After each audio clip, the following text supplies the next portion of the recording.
Hello नमस्ते सबैजनालाई हाम्रो च्यानल बैंकिङ प्रिपरेसनमा आज हामीले यस भिडियोमा लोकसेवा तयारी सामग्री विषयगत प्रश्न उत्तर लिएर आएका छौं र यो सम्पूर्ण जानकारी हामीले आजको गोरखापत्र अर्थात् 2080 वैशाख 27 गते बुधबारको गोरखापत्रबाट लिएको हो। यस भिडियोमा महत्त्वपूर्ण प्रश्नहरूको बारेमा आज छलफल गरिनेछ। आज यिनी पाँचवटा प्रश्नहरूको बारेमा यस भिडियोमा छलफल गरिनेछ र सम्पूर्ण प्रश्नहरू अत्यन्तै महत्त्वपूर्ण पनि रहेका छन्। प्रश्नहरू असाध्यै राम्रा रहेका छन्। यिनी प्रश्नहरू एक्जाममा सोधिन सक्ने खालका प्रश्नहरू पनि रहेका छन्। यदि तपाईलाई कुनै पनि प्रश्नहरूको बारेमा जिज्ञासा छ भने भिडियोलाई पूर्ण रूपमा हेर्न सक्नुहुन्छ। लोकसेवा तयारी सामग्री अन्तर्गत गोरखापत्रमा प्रत्येक बुधबार महत्त्वपूर्ण प्रश्न उत्तरहरू राखिदिने गर्दछ। त्यही सङ्गालोलाई लिएर आज हामी यहाँ प्रस्तुत भएका छौं र हामीले बिहान राखेको भिडियोमा वस्तुगत प्रश्न उत्तर राखिदिएका थियौं जुन चाहिँ जीके सँग सम्बन्धित थियो। यदि तपाईहरुले त्यो भिडियो हेर्नु भएको छैन भने च्यानलमा गएर त्यो भिडियो पनि हेर्न सक्नुहुन्छ। ल त ढिला नगरी आजको भिडियो सुरु गरौं। आजको पहिलो प्रश्न सार्वजनिक वित्तीय व्यवस्थापनको परिचय दिँदै स्थानीय तहको सार्वजनिक वित्तीय व्यवस्थापनमा देखिएका विकृति र ती विकृति न्यूनीकरणका उपाय उल्लेख गर्नुहोस्। सार्वजनिक स्रोतको प्राप्ति, विनियोजन, उपयोग, अनुगमन, मूल्याङ्कन र पृष्ठपोषण समेतका क्रियाकलाप व्यवस्थित गर्ने कार्यलाई समग्रमा सार्वजनिक वित्तीय व्यवस्थापन भनिन्छ। यसमा सार्वजनिक स्रोतको प्राप्ति, विनियोजन, उपयोग, अनुगमन तथा मूल्याङ्कनलाई व्यवस्थित बनाउन तर्जुमा गरिने नीति, कानून, योजना, बजेट, कार्यक्रम र सोको कार्यप्रणाली व्यवस्थित गर्ने लगायतका विविध विषय समावेश हुन्छन्। स्थानीय तहले संविधान प्रदत्त कार्य जिम्मेवारी कुशलतापूर्वक सम्पादन गर्न सार्वजनिक वित्त व्यवस्थापन पहिलो र अनिवार्य शर्तका रूपमा रहन्छ। यस्तै गरी स्थानीय तहको सार्वजनिक वित्तीय व्यवस्थापनमा देखिएका विकृतिहरू बुदागत रूपमा यस प्रकार रहेका छन्। आवधिक योजना र मध्यमकालीन खर्च संरचना बिना नै बजेट विनियोजन हुने गरेको। यस्तै गरी आन्तरिक आय एवं राजस्वको प्रक्षेपण यथार्थपरक हुन नसकेको। आन्तरिक आय स्रोतको पर्याप्त आधार बेगर राजस्व छुट दिने गरिएको। समयमै बजेट पेश र पारित नहुने, बजेट अबण्डा राख्ने कार्यबाट बजेट अनुशासन कमजोर रहेको छ। यस्तै गरी वर्षान्तमा खर्च गर्दा खर्चको गुणस्तरमा प्रश्न उठ्ने गरेको छ। प्रशासनिक खर्चमा मितव्ययता नआएको, अनुत्पादक तथा वितरणमुखी कार्यक्रममा खर्च हुने तथा अनुदानको दुरुपयोग हुने गरेको छ। आयोजनाको प्राथमिकीकरण नगरी तदर्थवादी तवरले आयोजना र कार्यक्रम छनौट हुने गरेको छ। ससाना टुक्रा आयोजना छनौट गरी स्रोत छर्ने प्रवृत्ति रहेको छ। यी सम्पूर्ण बुदाहरू सार्वजनिक वित्त व्यवस्थापनमा स्थानीय तहबाट देखिएको विकृतिका रूपमा छन्। यस्तै गरी स्थानीय तहको सार्वजनिक वित्तीय व्यवस्थापनमा देखिएका विकृतिहरूमा संघीय तथा प्रदेश सरकारबाट प्राप्त अनुदानको उद्देश्यपरक खर्च नहुने गरेको, आयोजनाहरूको लागत अनुमान तथा विस्तृत परियोजना प्रतिवेदन तयारीमा परामर्शदातामाथि अत्यधिक निर्भर रहने गरेको। यस्तै गरी जटिल संरचनाको कार्य पनि उपभोक्ता समितिबाट गराएको र जनसहभागिताको पक्ष औपचारिक रहेको। सार्वजनिक स्रोत साधन र सम्पत्तिको दुरुपयोग हुने गरेको छ। यस्तै गरी लेखाङ्कन, प्रतिवेदन र आन्तरिक नियन्त्रण प्रणाली कमजोर रहेको, आन्तरिक लेखा परीक्षण समयमा हुन नसकेको, बेरुज फोर्स्योटमा तदारुकता नदेखाएको। यस्तै गरी अब हेरौं स्थानीय तहको सार्वजनिक वित्त व्यवस्थापनमा देखिएका यी सम्पूर्ण विकृतिहरूलाई न्यूनीकरण गर्ने केही बुदाहरूलाई यहाँनिर प्रस्तुत गरिएको छ।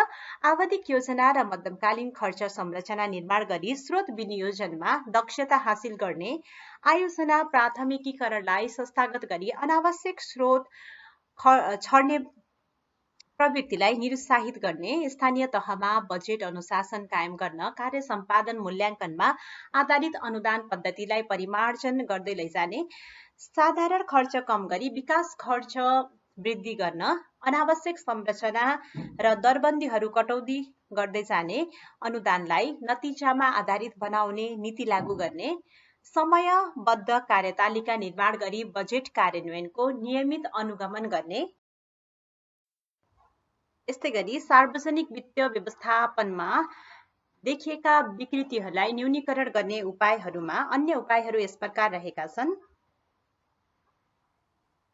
आन्तरिक नियन्त्रण प्रणाली मजबुत पार्ने, सार्वजनिक स्रोत साधनको चुस्त अभिलेख सिर्जना गरी सम्पत्ति दुरुपयोग न्यूनीकरण गर्ने, आफ्नै जनशक्तिको क्षमता विकास र प्रोत्साहनका माध्यमबाट परामर्श सेवालाई न्यूनीकरण गर्दै लैजाने, उपभोक्ता समितिको कार्य सम्पादनलाई व्यवस्थित गर्न प्रतिस्पर्धा, जवाफदेहिता, पारदर्शिता, दण्ड र पुरस्कार सम्बन्धी व्यवस्था सहितको स्पष्ट कानून व्यवस्था गर्ने, लेखाङ्कन र प्रतिवेदनलाई व्यवस्थित गर्न अनिवार्य रूपमा सूत्र प्रणालीको उपयोग गर्ने, प्रणालीलाई थप परिष्कृत गर्दै लैजाने, आन्तरिक लेखा परीक्षणलाई संस्थागत गर्ने, बेरुजु फर्स्योट सम्बन्धमा देखिएका कमी कमजोरी हटाउन स्पष्ट कानूनी व्यवस्था गर्ने, बेरुजुलाई पदाधिकारी र कार्यालयको कार्य सम्पादन मूल्याङ्कनसँग जोड्ने।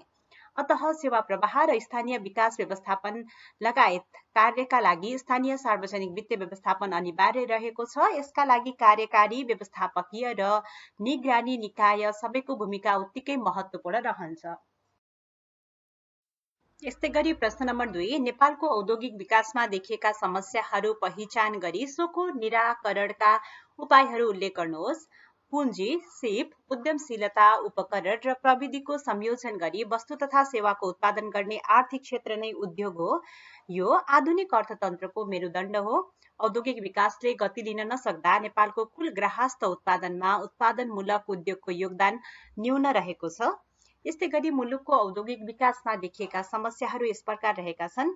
नीतिगत अस्थिरता कायम रहनु, लगानी र उद्योग मैत्री नीतिको अभाव रहनु, उद्यमशीलता र स्टार्टअपलाई प्रोत्साहन गर्ने नीतिको अभाव हुनु, उद्योग क्षेत्रको विकासका लागि सरकारले घोषणा गरेका छुट सुविधा प्राप्तिमा कठिनाई हुनु, औद्योगिक पूर्वाधारको अभाव रहनु, पुँजी र दक्ष जनशक्तिको अभाव कायम नै रहनु, यस्तै गरी ब्याज दर महँगो हुँदा लगानी निरुत्साहित हुँदै गएको छ। यस्तै गरी जग्गाको माग र मूल्य वृद्धिसँगै उद्योगका लागि जग्गा प्राप्तिमा पनि समस्या देखिएको छ। यस्तै गरी आयातित कच्चा पदार्थमा आधारित उद्योगहरूको संख्या उच्च रहनु, नेपाली उत्पादनको निर्यातका लागि सहज वातावरण बन्न नसक्नु, बजारको अनिश्चितता कायम नै रहनु, माल वस्तुको अवैध पैठारीका कारण नेपाली बजारमा नेपाली उत्पादनले स्थान पाउन नसक्नु। यस्तै गरी मुलुकको औद्योगिक विकासमा देखिएका समस्याहरूमा अन्य बुदाहरू यस प्रकार रहेका छन्। भौगोलिक विषमता, भूपरिवेष्टितता र सामुद्रिक दूरताका कारण निर्यात महँगो हुनु, नेपाली उत्पादन प्रतिस्पर्धी बन्न नसक्नु, जसले गर्दा यो हाम्रो उत्पादित वस्तुहरू ग्लोबल मार्केटमा पुग्न सकेको छैन। रुग्ण अवस्थामा उद्योगहरूको उचित व्यवस्थापन हुन नसक्नु, सम्पूर्ण उद्योगहरू जीर्ण अवस्थामा रहेका छन्, जसलाई व्यवस्थापनमा एकदमै ढिलाइ भएको छ, जसले गर्दा जति पनि उद्योगहरू छन् तिनीहरूलाई व्यवस्थापन हुन सकेको छैन। संस्थागत संस्कृतिको अभाव रहनु, अनुसन्धान र विकास प्राथमिकतामा नपर्नु। अब हेरौँ मुलुकको औद्योगिक विकासमा देखिएका यी समस्याहरूलाई निराकरण गर्ने केही उपायहरू अथवा सल्युसनहरू। उद्योग क्षेत्रको विकास र निजी लगानी सम्बन्धमा सबै राजनीतिक दलबीच नीतिगत मध्यस्थता कायम गर्दै लगानी मैत्री वातावरण बनेको सन्देश दिने। यस्तै गरी उद्यमशीलता र स्टार्टअप प्रवर्धन सम्बन्धी नीतिगत व्यवस्था गर्नुपर्ने। उद्योग क्षेत्रको जनशक्ति विकास र अध्ययन अनुसन्धानका लागि सार्वजनिक निजी साझेदारीबाट लगानी गर्ने। यस्तै गरी उद्योग दर्ता, नियमन, छुट सुविधा प्राप्ति लगायतका उद्योग प्रशासन सम्बन्धी कार्यलाई अनलाइन पद्धतिबाट सम्पादन गर्ने। यस्तै गरी अर्को पोइन्ट रहेको छ, उद्योग क्षेत्रको विकासका लागि सहुलियत दरमा पुँजी उपलब्ध गराउन वित्तीय प्रबन्ध गर्ने। उद्योगका लागि आवश्यक आधारभूत पूर्वाधार निर्माणमा लगानी बढाउने। यस्तै गरी उद्योगका लागि जग्गा प्राप्तिलाई सहजीकरण गर्दै लैजानुपर्ने हुन्छ। स्वदेशी कच्चा पदार्थमा आधारित उद्योगलाई थप प्रोत्साहन गर्ने, जसले गर्दा हाम्रो लागत खर्च कम पर्न जान्छ र ती लागत गरिएका वस्तुहरूलाई हामीले सजिलै निर्यात पनि गर्न सक्दछौँ। नेपाली औद्योगिक विकासमा देखिएका समस्याहरूलाई निराकरण गर्ने उपायहरूमा अन्य मुद्दाहरू यस प्रकार रहेका छन्।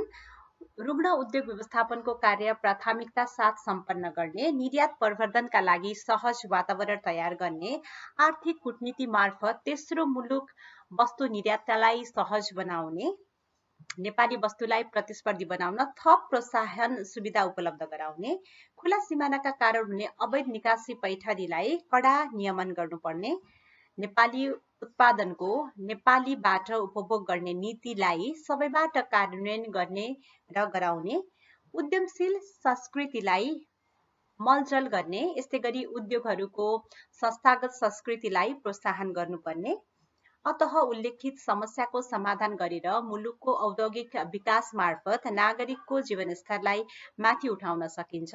औद्योगिकरणको माध्यमबाट सबल र समृद्ध अर्थतन्त्र निर्माणको ढोका उगाड्न सकिन्छ। तसर्थ सम्पूर्ण यी उपायहरूलाई अवलम्बन गर्दै नेपाल सरकारले सकेसम्म आयातलाई निरुत्साहित गर्दै निर्यातलाई प्रोत्साहित गर्नुपर्ने देखिन्छ। त्यस्तै गरी प्रश्न नम्बर 3, निजीकरण भनेको के हो? निजीकरणबाट हुने फाइदाहरू प्रस्तुत गर्दै निजीकरण गरिएका सार्वजनिक संस्थान व्यवस्थापनका उपायहरू उल्लेख गर्नुहोस्। सरकारी नियन्त्रणमा रहेका प्रतिष्ठानहरूको स्वामित्व र नियन्त्रण निजी क्षेत्रमा हस्तान्तरण गर्ने कार्यलाई निजीकरण भनिन्छ। अर्थतन्त्रमा निजी क्षेत्रको सहभागिता र विकास मार्फत राष्ट्रिय अर्थतन्त्रमा निजी क्षेत्रको भूमिका विस्तार गर्ने अभिप्रायले निजीकरणको नीति अवलम्बन गरिन्छ। सन् 1980 र 1990 को दशकमा विश्वव्यापी रूपमा देखा परेको उदारीकरणको लहरसँगै नेपालमा पनि निजीकरणको नीति अपनाएको पाइन्छ। तथापि निजीकरण गरिएका सार्वजनिक संस्थानहरूको व्यवस्थापन प्रभावकारी हुन नसक्दा निजीकरणप्रति आम मानिसको धारणा सकारात्मक बन्न सकेको छैन। अब हेरौं निजीकरणका फाइदाहरू।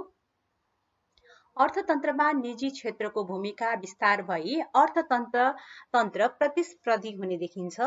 अर्थतन्त्रमा निजी लगानी आकर्षित भई उत्पादन र उत्पादकत्व बढ्ने, यस्तै गरी विदेशी पुँजी, प्रविधि, व्यवस्थापकीय कौशल भित्रिने, उपभोक्तालाई वस्तु तथा सेवा छनौटको दायरा फराकिलो हुने, सरकारी लगानीबाट सञ्चालित औद्योगिक एवं व्यावसायिक प्रतिष्ठानको दक्षता र उत्पादकत्व वृद्धि हुने, सरकारलाई वित्तीय र प्रशासनिक भार कम पर्न जान्छ, सरकारी स्रोत साधनलाई आर्थिक सामाजिक पूर्वाधार निर्माण गर्न र सामाजिक न्याय कायम गर्न उपयोग गर्न सकिने।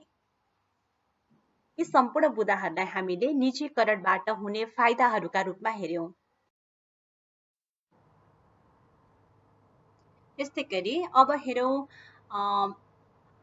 निजीकृत सार्वजनिक संस्थान व्यवस्थापनका केही उपायहरू। निजीकरण भएका संस्थानमा लामो समयदेखि रहेका विवादको समाधान गर्न उच्च स्तरीय विवाद समाधान संयन्त्र गठन गरी यथोचित निरूपण गर्ने, निजीकरण भएका संस्थानले सम्झौताको कार्यान्वयन गरे नगरेको वार्षिक रूपमा प्रतिवेदन लिई कार्यान्वयन गराउन अर्थ मन्त्रालयले पहल गर्ने, यस्तै गरी करार सम्झौता बमोजिम सिर्जित दायित्वको यकिन गरी टुङ्गो लगाउने, निजीकरण भएका संस्थानको कार्य सम्पादन अवस्था अध्ययन गरी आगामी निजीकरण प्रक्रियामा सम्झौताका स्वरूप मूल्याङ्कनका आधार, विधि र ढाँचाको पुनरावलोकन र परिमार्जन गर्ने, सम्झौताको पालना नगर्ने निजीकृत संस्थानका सञ्चालकलाई सम्झौताका शर्त बमोजिम कारबाही गर्ने।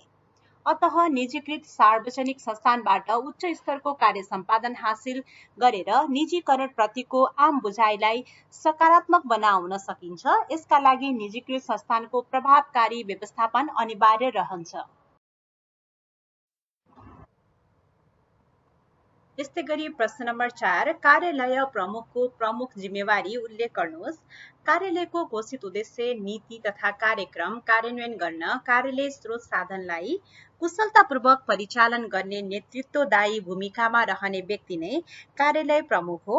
नेपालको अन्य प्रचलित कानूनले निर्धारण गरेको काम, कर्तव्य र अधिकारका अतिरिक्त सुशासन ऐन र नियमावलीमा भएको कार्यालय प्रमुखको जिम्मेवारीलाई यस प्रकार उल्लेख गर्न सकिन्छ। बहाल रहेको कार्यालय व्यवस्थापन, दैनिक कार्य सञ्चालन तथा कार्यरत कर्मचारीको सुपरिवेक्षण र नियन्त्रण गर्ने, बहाल रहेको कार्यालय तथा अन्तर्गतका कर्मचारीलाई काज खटाउने, राजपत्र अनङ्कित कर्मचारीलाई एक कार्यालयबाट अर्को कार्यालयमा सरुवा गर्ने, उत्कृष्ट र प्रशंसनीय काम गर्ने कर्मचारीलाई ग्रेड थप वा पुरस्कारका लागि विभागीय प्रमुख समक्ष सिफारिस गर्ने, आयोजनाहरूको काम निर्धारित समयभित्र सम्पन्न गराउने, कार्यालयको सेवा प्रवाहलाई प्रभावकारी बनाउने, कार्यालयको वार्षिक कार्यक्रम तयार गरी प्रस्ताव गर्ने, स्वीकृत कार्यक्रमको नतिजामूलक कार्यतालिका बनाई कार्य सम्पादन गर्ने, सञ्चालित कार्यक्रम र आयोजनाहरूको काम तोकिएको लागत र समयभित्र सम्पन्न गर्न लगाउने, मातहतको निकाय वा आयोजनाको स्थलगत निरीक्षण गर्ने, कार्यक्रम र आयोजनाको प्रगति विवरण माग गर्ने, समीक्षा गर्ने, समस्या समाधानका लागि पहल गर्ने। यसै गरी कार्यालय प्रमुखको अन्य जिम्मेवारीहरू यस प्रकार रहेका छन्। बहाल रहेको कार्यालय र मातहतका निकाय वा आयोजनामा आर्थिक अनुशासन कायम गर्ने, बेरोजुको समयमै फर्सेट गर्ने कार्यका लागि निरीक्षण गर्ने, निर्देशन दिने र सहजीकरण गर्ने। यस्तै गरी मातहतका कार्यालयको प्रशासनिक काम कारबाहीमा समन्वय गर्ने, आफ्नो कार्यक्षेत्र एवं कर्मचारी प्रशासनसँग सम्बन्धित कानूनले तोकेका कार्यहरू गर्ने। अतः कार्यालयको वित्तीय एवं प्रशासनिक नियन्त्रण, सेवा प्रवाह व्यवस्थापन, विकास व्यवस्थापन, संयोजन र सहजीकरण लगायतका जिम्मेवारी निर्वाह गरी कार्यालय प्रमुखले सरकारी नीति तथा कार्यक्रमको कार्यान्वयन गर्दछन्। यस्तै गरी आजको अन्तिम प्रश्न नम्बर 5, डिजिटल नेपाल फ्रेमवर्कको परिचय दिँदै यसको कार्यान्वयन गर्न के कस्ता कुरामा ध्यान दिनुपर्ने ठान्नुहुन्छ उल्लेख गर्नुहोस्। नेपालको डिजिटल रूपान्तरणका लागि नेपाल सरकारले जारी गरेको बृहत मार्गचित्र नै डिजिटल नेपाल फ्रेमवर्क हो। डिजिटल प्रविधिको माध्यमबाट ज्ञानमा आधारित अर्थतन्त्र निर्माण गर्दै नागरिकको जीवनस्तर सुधार गर्ने रणनीतिक लक्ष्य सहित यो दस्तावेज जारी भएको छ। यस संरचनाले एक राष्ट्र 8 क्षेत्र र 80 डिजिटल पहल कदमी 1-8-80 भन्ने दृष्टिकोण आत्मसात गरेको छ। मुलुकको डिजिटल रूपान्तरणका लागि डिजिटल आधार, कृषि, शिक्षा, स्वास्थ्य, ऊर्जा, पर्यटन, वित्त र शहरी पूर्वाधार गरी 8 क्षेत्र छनौट गरिएको छ। यी 8 क्षेत्र अन्तर्गत विभिन्न 80 प्रकारका डिजिटल रूपान्तरण सम्बन्धी कार्यक्रम सञ्चालन गर्ने कुरा फ्रेमवर्कमा उल्लेख रहेको छ। यसैलाई हामीले डिजिटल नेपाल फ्रेमवर्क भन्दछौँ र अब हामीले यसलाई हेरौँ। यो डिजिटल नेपाल फ्रेमवर्कको कार्यान्वयनमा ध्यान दिनुपर्ने केही विषयहरू रहेका छन्। त्यसलाई बुदागत रूपमा यस प्रकार प्रस्तुत गरिएको छ। डाटा भण्डारण, वितरण र सुरक्षा सम्बन्धी स्पष्ट नीतिगत व्यवस्था गर्ने, डाटा सेन्टरको स्थापना र क्षमता विस्तार गर्ने, यस्तै गरी सरकारी निकायमा सूचना प्रविधि सम्बन्धी गतिविधिको नियमन, सञ्चालन तथा व्यवस्थापन गर्ने, जनशक्तिको विकास गर्ने, यस्तै गरी अर्थतन्त्र र समाजको डिजिटल रूपान्तरणका लागि डिजिटल इकोसिस्टमको निर्माण गर्ने, यस्तै गरी सूचना प्रविधि सम्बन्धी शिक्षा र तालिममा सार्वजनिक मार्फत लगानी अभिवृद्धि गर्ने र डिजिटल कारोबारमा हुन सक्ने साइबर हमला, धम्कीहरूलाई नियन्त्रण गर्न सूक्ष्म निगरानी, तथ्याङ्कन विश्लेषण र पूर्व सजगता प्रदर्शन जस्ता विषयलाई यी सम्पूर्ण बुदाहरूमा डिजिटल नेपाल फ्रेमवर्कले कार्यान्वयन गर्दा यी सम्पूर्ण विषयहरूमा विशेष ध्यान दिनुपर्ने देखिन्छ।